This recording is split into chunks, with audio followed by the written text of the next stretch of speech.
మీ revenue minister Ponguleti Srinivasa Reddy ఆయన కొడుకు, revenue minister కొడుకు 100 మంది గుండగాలను వేసుకొని ప్రైవేటు వ్యక్తుల భూముల్లో జొరబడుతున్నాడు. దాని మీద ఏవా సిట్టు? దాని మీద ఉండదా విచారణ? అంటే ఇష్టం వచ్చినట్టు రెవెన్యూ మంత్రి కొడుకు పోయి భూములు కొల్లగొడుతుంటే, ప్రైవేట్ వ్యక్తుల భూముల్లోకి పోయి బౌన్సర్లతో పోయి దాడులు చేస్తుంటే సిట్టులు పిట్టులు ఏడదొచ్చినాయి? ఎందుకేయవు? అట్లాగే అడుగుతున్నా నేను.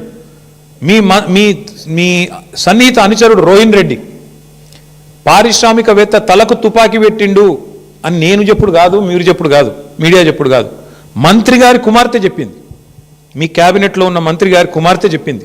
మరి దాని మీద ఏవా సిట్టు? మంత్రి గారి ఓఎస్డీ తప్పు చేసిండా? తుపాకీ ఎవడు తలకు పెట్టిండు? మంత్రి గారు ఓఎస్డీ పెట్టిండా, లేకపోతే సీఎం బ్రదర్ లాంటి రోహిన్ రెడ్డి పెట్టిండా? దాని మీద ఉండదా సిట్టు? అట్లాగే నిన్నగాక మొన్న ఏఐసిసి సెక్రటరీ 8 కోట్ల రూపాయలు ఇవ్వాలి, ఇవ్వకపోతే నీ కాంట్రాక్ట్ ఆపేస్తా అని చెప్పి కాంట్రాక్టర్ను బెదిరిస్తే ఆయన పోయి పోలీస్ స్టేషన్లో కంప్లైంట్ ఇచ్చిండు. భ్రమరాంబిక అనేది ఉంది ఏజెన్సీ, అలంపూర్ భ్రమరా. మరి దాని మీద ఉండదా సిట్టు? దాని మీద వస్తలేదా నీ చేయిలు? అట్లాగే నీ బామ్మర్ది మీద వేస్తావా సిట్టు? అంటే ఇక సిట్టులు పిట్టులు ఈ డ్రామాలు ఓన్లీ బీఆర్ఎస్ని టార్గెట్ చేసుకుంటేనే వేయాలి. బీజేపీని ముట్టవు, మీ కాంగ్రెస్ వాళ్ళను అసలు ఇన్ని కుంభకోణాలు డైరెక్ట్గా బహిరంగంగా బద్దలవుతుంటే దాని మీద సిట్లు ఉండవా? అంతెందుకు నేను ఇంకోటి అడుగుతున్నా, మరి ఒక మీడియా సంస్థ ఏదో కథనం వేస్తే దాని మీద సిట్టేసి 3 జర్నలిస్ట్ని అరెస్ట్ చేసినావు కదా, మరి ఇంకో మీడియా సంస్థ చెప్తున్నది సేమ్ మాట చెప్పింది. ఇంకో మీడియా సంస్థ అయితే ఇంకా దారుణంగా మాట్లాడింది. బట్టి విక్రమార్కనే ఇలా పాత్ర పోషించిండు, ఆయననే మొత్తం టెండర్లు రిగ్ చేసిండు నైనిలా అని ఓపెన్గా ఒక మీడియా సంస్థ రాసింది. మరి వాళ్ళ మీద ఎందుకో ఉండదు యాక్షన్? వాళ్ళ మీద ఉండదా సిట్టు? అంటే పగబడితే కూడా ఓన్లీ తెలంగాణ జర్నలిస్టులను పగబట్టాలా? ఓ 2 బీసీ బిడ్డలు, ఒక ఎస్సీ బిడ్డ, 3 జర్నలిస్టులు, వాళ్ళని మాత్రం లోపలేయాలా? యాజమాన్యాలను ముట్టవు, నీకు ఆ ధైర్యం లేదు. వాళ్ళని మాత్రం ఎవరైతే అసలు దొంగలు ఉన్నారో వాళ్ళని ముట్టుకునే ధైర్యం లేదు నీకు. ఇవన్నీ ప్రజలు చూస్తలేరు అనుకుంటున్నావా? నేను ఒకటే అంటా ఉన్నా, నువ్వు ఏమన్నా చేసుకో రేవంత్ రెడ్డి, ఒకటి మాత్రం పక్కా, నిన్ను మాత్రం వదిలిపెట్టం. ఇవాళ నేను అధికారులకు కూడా చెప్తా ఉన్నా, ఈ ఫోన్ ట్యాపింగ్లు వీటి మీద జరుగుతున్న ధారావాహికంగా జరుగుతున్న డ్రామాలు, ఇందులో భాగస్వాములు అయితే అధికారులకు కూడా నేను చెప్తా ఉన్నా, ప్రతిరోజు ఒక్కరిదే ఉండదు. ఇంకో 2-2.5 ఏళ్లలో మళ్ళీ మా ప్రభుత్వం తప్పకుండా వస్తుంది. మీకు తెలుసు, అది ప్రజల మూడు మీకు తెలుసు. మొన్న గ్రామ పంచాయతీ ఎన్నికల్లో చూసినారు, మీకు తెలుసు. ఇవాళ ఎన్నికలు పెడితే రాష్ట్రంలో ఏం ఫలితం వస్తుందో కూడా అధికారులకు తెలుసు. నేను వారికి చెప్తా ఉన్నా, మేమెన్నడూ గత 10 ఏళ్లలో ఇట్లా అధికారాన్ని దుర్వినియోగం చేయలేదు, ఎక్కడా చేయలేదు. ముఖ్యంగా పోలీస్ వ్యవస్థను ఇంత అడ్డంగా దుర్వినియోగం చేసేదైతే ఇవాళ నాటకాలు ఆడుతున్నారో వాళ్ళందరికీ నేను ఒకటే చెప్తా ఉన్నా, మీరు బలవుతారు, మధ్యలో మీరు బలవుతారు. రేవంత్ రెడ్డి రాజకీయ క్రీడలో మీరు బలవుతారు. మొన్నెట్లయితే కాంగ్రెస్ పార్టీ అంతర్గత కుమ్ములాటల్లో ఆధిపత్య పోరులో జర్నలిస్టులు బలైనారో, రేపు నేను చెప్తున్నా, మీరు భాగస్వాములు అయితే అధికారులు మీరు బలవుతారు. గుర్తుపెట్టుకోండి. రిటైర్ అయిన వాళ్ళని ఏం చేయలేరు భవిష్యత్తులో బీఆర్ఎస్ వాళ్ళు అనుకుంటురేమో, దానికి కూడా మాకు రేవంత్ రెడ్డి గారే తోజు పెట్టిండు. రిటైర్ అయిన అధికారులను కూడా తీసుకొచ్చి 40 రోజులు జైల్లో పెట్టినాడు. కాబట్టి రిటైర్ అయిపోతాము, తప్పించుకుంటాము అనుకునే వాళ్ళకు కూడా నేను చెప్తా ఉన్నా, ఎవరు ఎక్కడికి పోలేరు. ఇప్పుడు ఎవరెవరైతే రేవంత్ రెడ్డి గారు ఆడిచ్చినట్టు ఆడుతుండ్రో, అక్రమమని తెలిసి కేసులు పెడుతుండ్రో, అక్రమమని తెలిసి అడ్డదారులు దొక్కుతున్నారో, ఇంకెక్కువ మాట్లాడుతున్నారు కొంతమంది. అయితే ఎమర్జెన్సీ అయితే మీరు బయట ఉండురా, లోపల ఉందరు. ఎవరు ఎక్కడుండాలో కాలం నిర్ణయిస్తుంది, ప్రజలు నిర్ణయిస్తారు. ఒళ్ళు దగ్గర పెట్టుకుని ఉంటే మంచిది.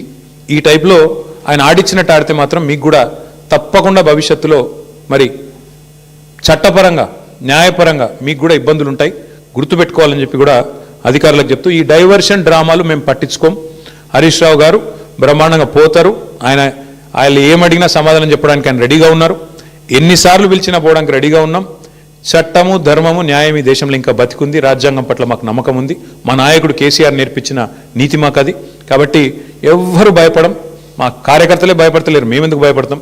బరాబర్ కొట్లాడి మళ్ళీ తిరిగి పునీతంగా బయటకు వస్తామని చెప్పి తెలియజేస్తూ, మీరు కూడా ఇవాళ అందరూ మరి ఉదయం నుంచి ఇక్కడ ఉన్నందుకు, మాకు సంఘీభావం చెప్పినందుకు మా జర్నలిస్ట్ సోదరులకు కూడా ధన్యవాదాలు.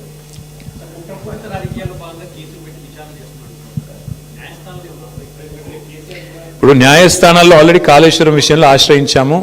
కాళేశ్వరంలో ఆల్రెడీ విచారణ జరుగుతోంది. ఫోన్ ట్యాపింగ్లో కూడా already the matter is sub జుడిస్. వాస్తవానికి సుప్రీంకోర్టులో వ్యవహారం నడుస్తూనే ఉంది. ఆల్రెడీ హరీష్ రావు గారికి సుప్రీంకోర్టు కొట్టేసింది, క్లీన్ చిట్ ఇచ్చింది. అయినా ఎందుకు పిలిచారో మీరు వాళ్ళని అడగాల. విచిత్రం ఏంటంటే బ్రదర్, మేమేమో ఈ 2 ఏళ్లలో 200 ప్రెస్ మీట్లు పెట్టింటాం. ముఖ్య నాయకులు అందరం కలిసి ఒక్క ప్రెస్ మీట్ ఫోన్ ట్యాపింగ్ మీద ఒక్కడు కాంగ్రెస్ వాడు పెట్టినాడే? ఒక్కడు ఎవడన్నా బాధ్యత గలడు?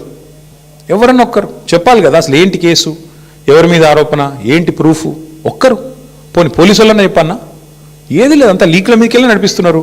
మీరు కూడా అవే రాస్తున్నారు. ఆ లీక్ ఇచ్చుడు, మీరు అదేదో పెద్ద అదే గాస్పెల్, అదేదో భగవద్గీత అన్నట్టు మీరు రాసుడు, దాన్ని మళ్ళీ పెద్ద తెల్లరి తాటికాయంత అక్షరాలతో రాసుడు, దాని వెనకాల అడ్వర్టైజ్మెంట్లు, మీడియా మేనేజ్మెంట్లు, సంక్రాంతి శుభాకాంక్షలు, న్యూ ఇయర్ గ్రీటింగ్స్ మాకు కనబడుతూనే ఉన్నాయి.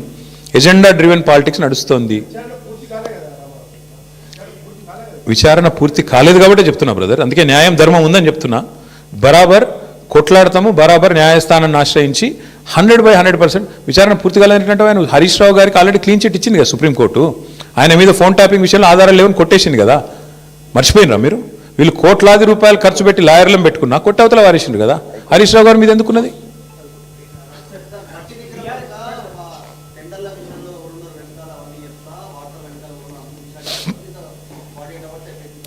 నా పేరు KT Rama Rao. You are asking the wrong person.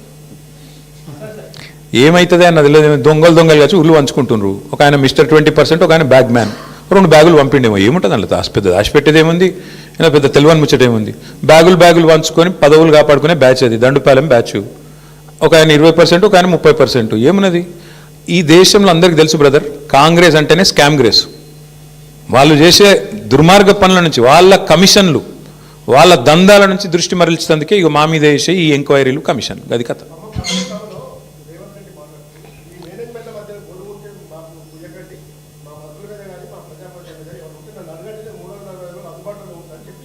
అదే అందుబాటులో ఉండే ఇళ్ళకే పోతుండు కదా, ఇళ్ళకే